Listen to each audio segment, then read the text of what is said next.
On the subject of anxiety in politics, we need to take a careful look.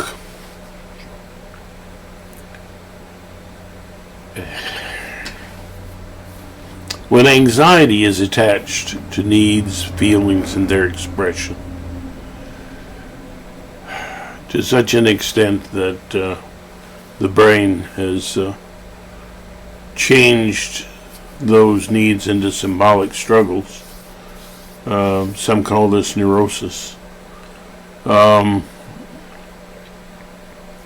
causes a lot of different kind of influences, and it definitely shows up in politics.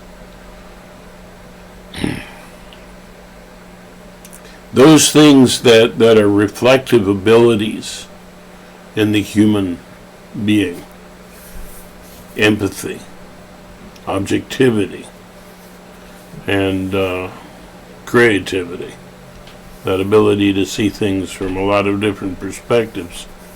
These are the source of real morality: goodness from empathy, truth from objectivity, and art, the ability to appreciate the beauty in life, ourselves and others, and to see the big picture.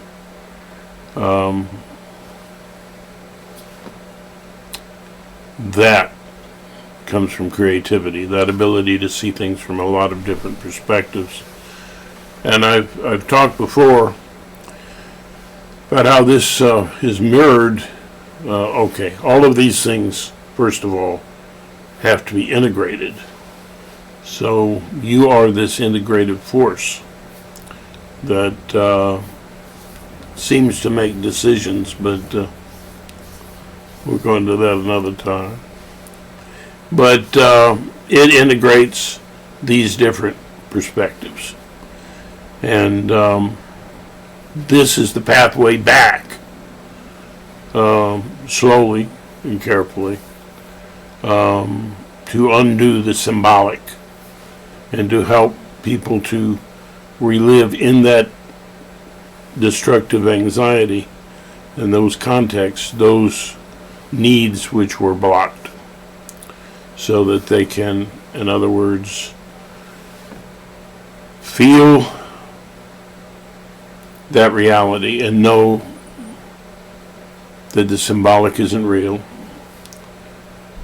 that the needs are actually losses, and then begin a grieving process so that you can get past your losses a little bit. You never completely past, but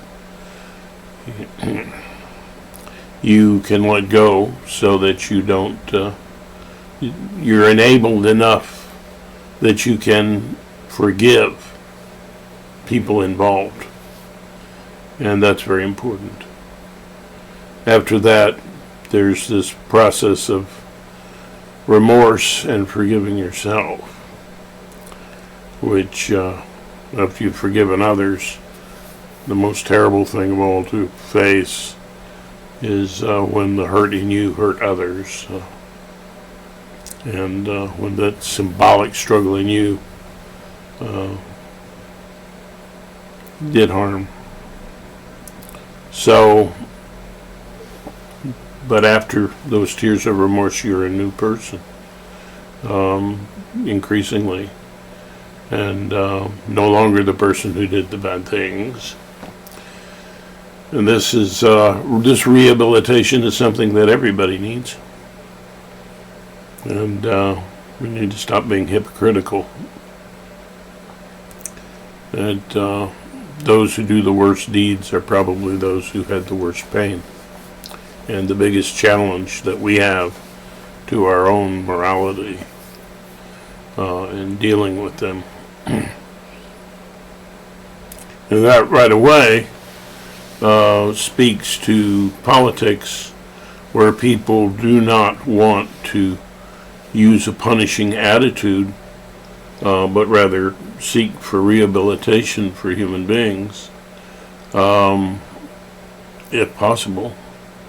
And that's a more liberal political stance, right?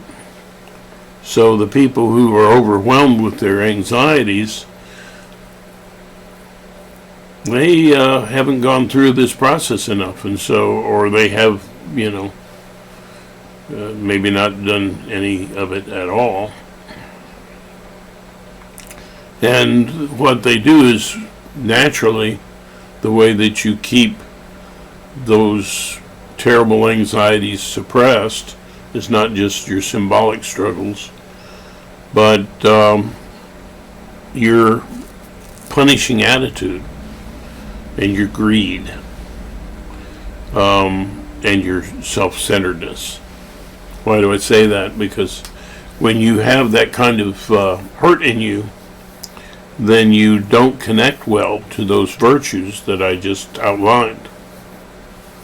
And you might do anything, If you are trusting some old book that tells you how to sell your daughter into slavery, then, you might, if it creates a worshipful attitude toward things that should not be honored and that are not moral in many cases. And so if you read that and that was the source of your morality, then you might think that's okay. But if you were in touch with yourself and in an outreaching kind of a way, which means that you are truly embracing yourself as a social animal, well geared to handle life, then you're not going to do that. You're not going to want to do something like that. Hurting people tend to then also be self-centered and not reaching out to those perspectives which bring you out of yourself. All of the virtues do that. That leaves you with a very self-centered point of view. And it gets expanded in a symbolic way, where the person is going me before others, my family before other families, my nation better than every other nation, so on and so forth. And the world, obviously it's at the center of the solar system. That tendency to be self-centered, even to the point of kind of anthropomorphism in terms of seeing the universe, is an illness. It's and so back to politics. People who are overwhelmed with these kind of anxieties tend to be more religious rather than humanist, rather than embracing their natural moralities. They worship the past, which is another thing that people do. They rose color the past, because what else are you going to do when it's a lot of pain back there? And they tend to call themselves conservatives. They're clinging to the past. So progress just isn't something they're interested in. Whereas the healthier person is going to want the progress. Well, we've done a little bit better job with raising our kids, and so a lot of the kids are a little more progressive. Good. But it's not too late for old people like me to wake up. So I'm speaking on behalf of the church, and the church cannot endorse candidates, but we can point out political facts, and we can point out the moral dilemmas that we might be facing as a nation or as a world, and give our point of view. Yeah, and that's what I'm doing. So, yeah, if the person is for progress, they tend to be more involved with a natural morality, which means they don't take religion as seriously. There are a lot of religious people out there who actually are more natural than religious. Now, as to spirituality is a wonderful thing, but you need to understand it in a rational kind of a way. And that part of us that is the human brain actually does all the thinking. That part of us that we think of, our social mask, that part of us that we say makes the decisions and plans things out and so on. That's actually a kind of an offshoot of that of the brain. It's part of what the brain uses. So that mysterious brain, and connecting to it, that's spiritual, in the sense that it is bigger than the usual sense of what we call reality. It leaves room for wonder and appreciation of a vast and an amazing universe, and maybe universes. So the other thing is this kind of anxiety in politics is where we worry about what the other person thinks when we're going to vote. It's like electability. Well, if you just keep going by that, you're clinging to the past. It's not progressive. All what you want. If you're not voting from, your heart and from your own basic moralities, you're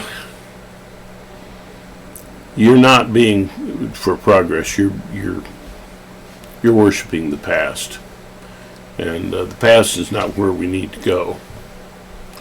The past is something we need to deal with so that we can move on.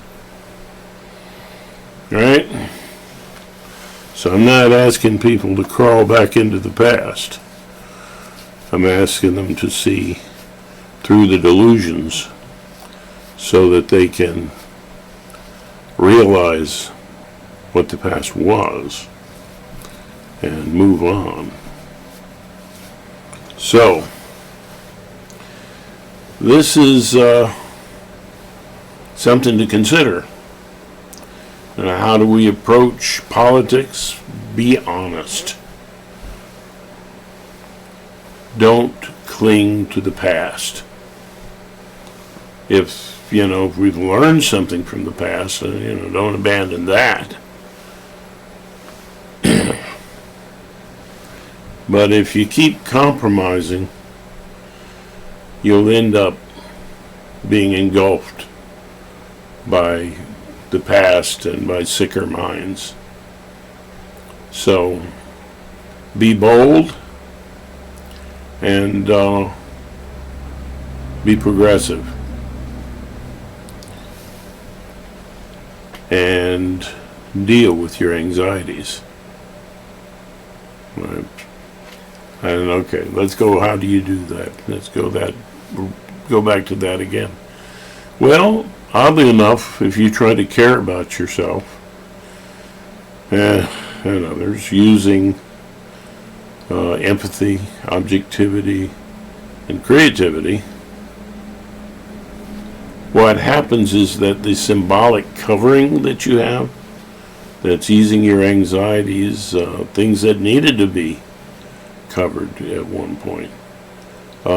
These things begin to crumble, and as it crumbles, you become more and more aware, and you become to the point where you actually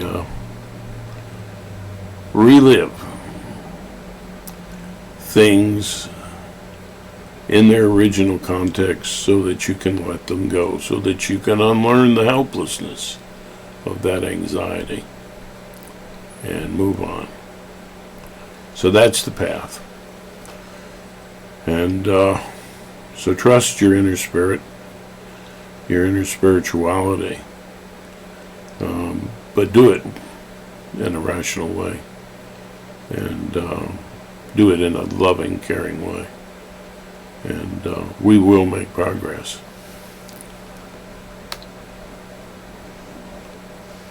And so I bid you adieu for now.